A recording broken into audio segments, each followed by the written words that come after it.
So guys, যেমন আমরা আগের এপিসোডে দেখেছিলাম, ঝাওইয়ন তার সাথীদের সাথে মিলে সেলিব্রেশন করছিল।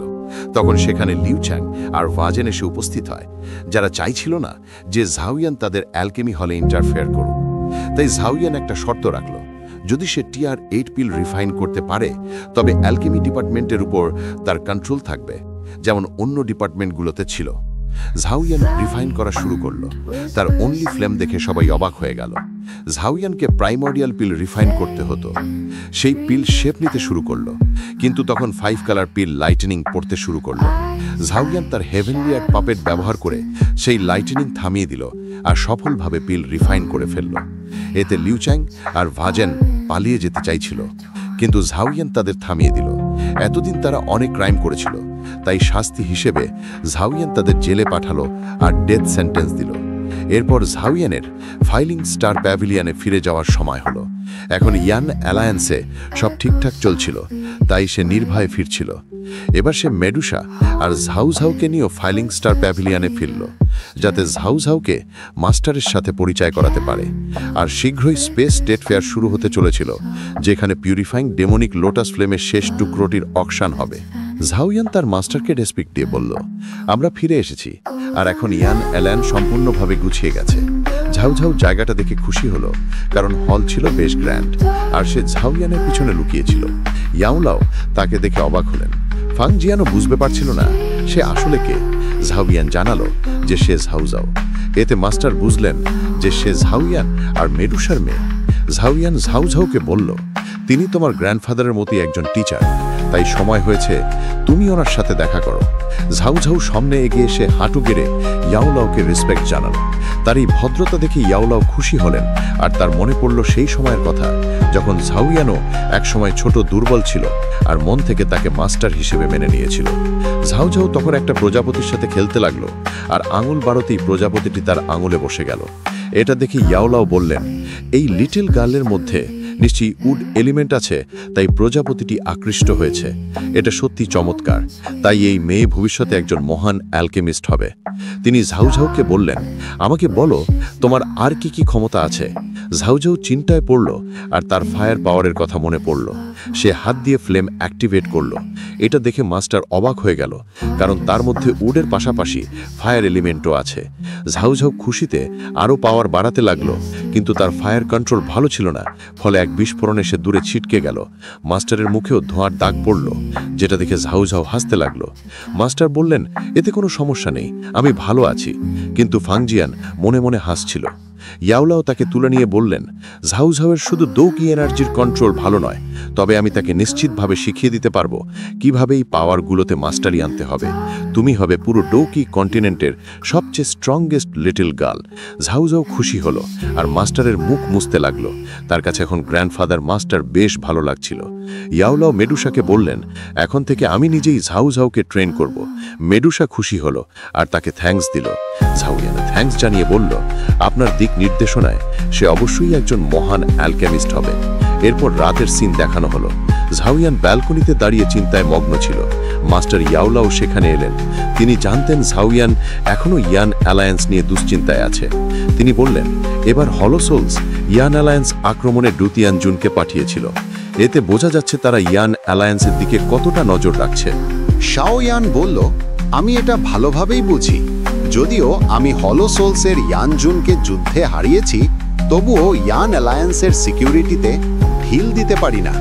তার প্রোটেকশন আরও শক্তিশালী করতে হবে। ইয়াওলাও বললেন, এত চিন্তার দরকার নেই। তিনি একটা ডিভাইস বের করে প্রজেকশন ম্যাপ দেখালেন। বললেন, এটা আমাদের লোকেরা নতুন বানিয়েছে। এতে যেসব রেড ডট দেখা যাচ্ছে সেগুলো হলোসোলসের কন্ট্রোলে থাকা মিস্টি ক্লাউডের মতো। এতে বোঝা যাচ্ছে ওল্ড সোল যত দ্রুত সোল বডি কালেক্ট করছে, তাতে নিশ্চিত সে কোনো বড় ষড়যন্ত্র করছে।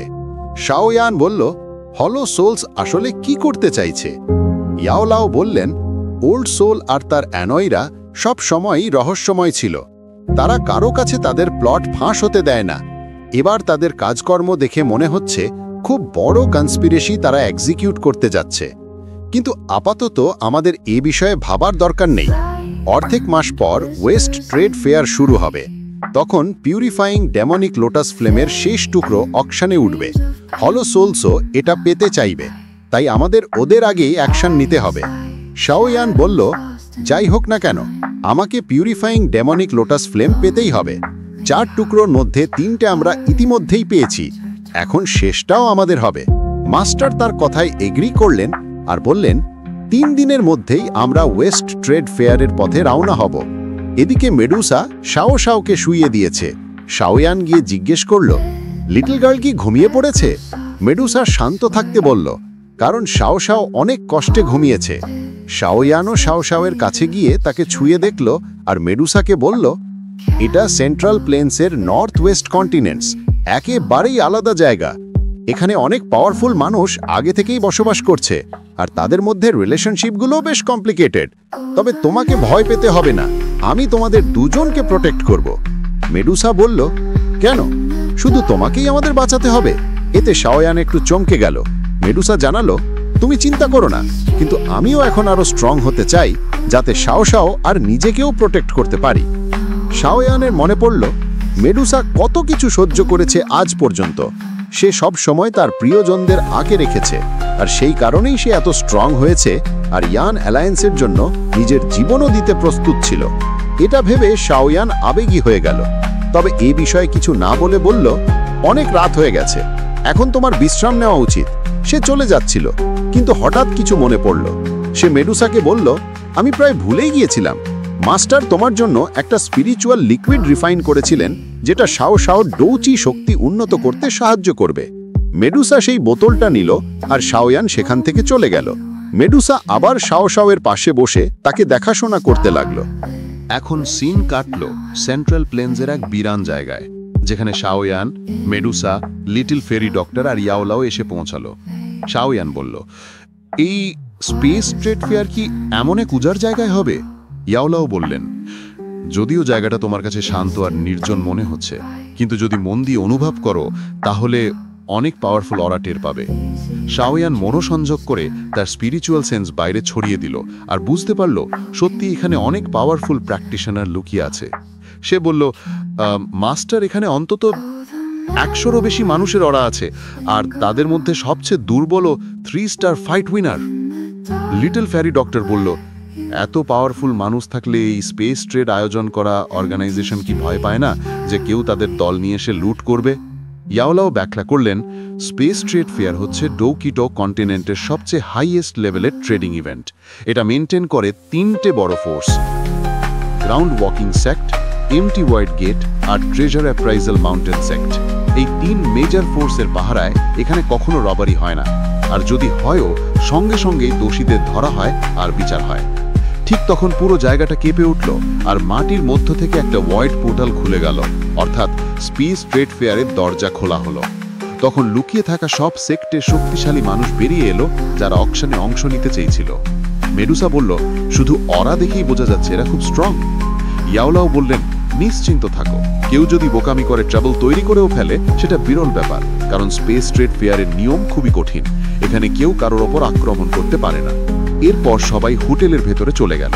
সিন কাটল স্পেস ট্রেড ফেয়ার সিটিতে, যেখানে অসংখ্য ছোট দোকান বসেছে একেবারে মেলার মতো। মাঝখানে দাঁড়িয়ে আছে স্পেস ট্রেড টাওয়ার, যেখানে আজ অকশন হবে। হঠাৎ আকাশে পোর্টাল খুলে গেল আর সব প্র্যাকটিশনার বেরিয়ে এলো। জিয়াওয়ানও তার সঙ্গীদের নিয়ে বাইরে এলো। তাদের আসা মাত্র পোর্টাল বন্ধ হয়ে গেল। জিয়াওয়ান শহরের গ্র্যান্ডজোর দেখে অবাক হলো, কারণ পুরো জায়গাটাই স্পেসের মধ্যে তৈরি। সে বলল, সত্যি এটা সেন্ট্রাল প্লেন্সের সবচেয়ে বড় অকশন হওয়ার যোগ্য, কারণ ওরা এত ডাইমেনশন তৈরি করেছে। এরপর তারা সবাই সিটিতে ঢুকল। ইয়াওলাও বললেন, এখানে লড়াই নিষিদ্ধ, কিন্তু এখনো পর্দার আড়ালে অনেকেই সুযোগের অপেক্ষায় থাকে। আবার এমনও অনেক ব্যবসায়ী আছে যারা ফেক জিনিসকে আসল বলে বিক্রি করে। তাই সতর্ক থাকবে আর চোখ খোলা রাখবে। তোমরা মেলা ঘোরো, আমি সামনের দিকে দেখে আসছি। জিয়াওয়ান, মেডুসা আর লিটল ফেরি ডক্টর মেলায় ঢুকল। সেখানে হাই ক্লাস টেকনিকও বিক্রি হচ্ছিল, তবে জিয়াওয়ানের কোনোটা পছন্দ হলো না, তাই তারা সামনে এগোতে লাগলো। হঠাৎ মেডুসার চোখ পড়ল এক পাথরের ওপর। সেটা ছিল 7 কালার্ড স্টোন। এবং এখানেই এপিসোড শেষ হলো। ভিডিওটা ভালো লাগলে ভিডিওটায় হিট দিন আর ফ্রেন্ডসদের সাথে শেয়ার করুন। চ্যানেলটাকে সাবস্ক্রাইব করার জন্য অনেক ধন্যবাদ। Thanks for watching.